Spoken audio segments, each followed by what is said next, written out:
and is that you have to be, data is powerful, it's great. I mean, it is the way you learn about biology, the natural world, but you have to be very careful with it. You can be confounded, you can tell the wrong story, you can interpret it incorrectly. So data by itself is not valuable.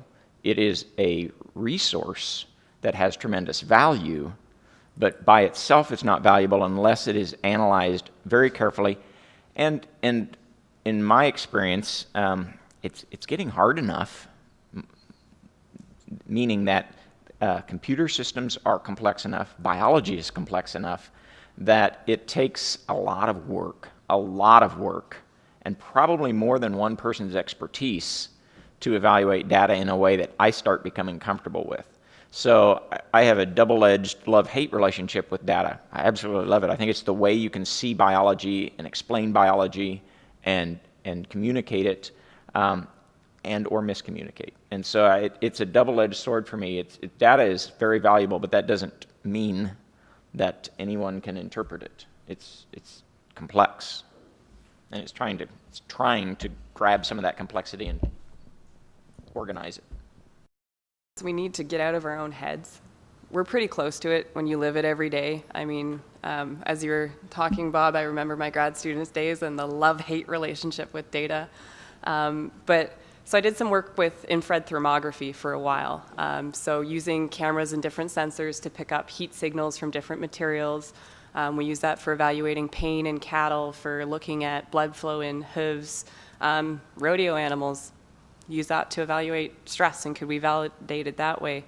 And one of the projects we did was a validation of different types of cameras and effects. And the whole point of this real story here is I have a spreadsheet that's picture the screen with all the cells, and they're all full of different numbers. It's like 1.1, 1.2, 1.4, 1.5, 1.8, 2.3, those kinds of things.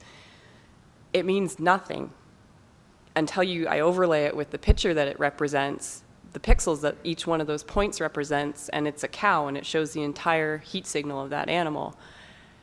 I can explain that to my 3-year-old nephew, and he understands it.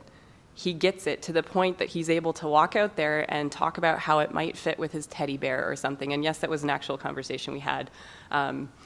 But I think sometimes we make it really complex because it is, but we forget that sometimes it is easy to explain with simple graphics or simple videos.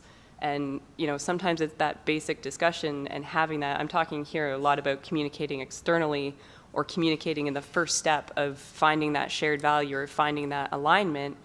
I think sometimes it's a lot easier than we think. There's a great book called The Simplicity of Thought and How It Changed the World. And I would really recommend that one. It's about all these inventions and things that humans have done and how it changed the world. And talking to folks last night, we can literally hear from dead people. And everyone looks at you like you're crazy, because I'm Canadian. We get cold, our brains freeze. But we can write down this video recording, heaven forbid, should I die, someone can listen to it and hear my thoughts. And when you think about some of the crazy inventions that we've done and explain them in a really simple way, we've done a lot of great things, a lot of really super complex things that are very easy to explain. You just sometimes need to step back and think about it in a much different way.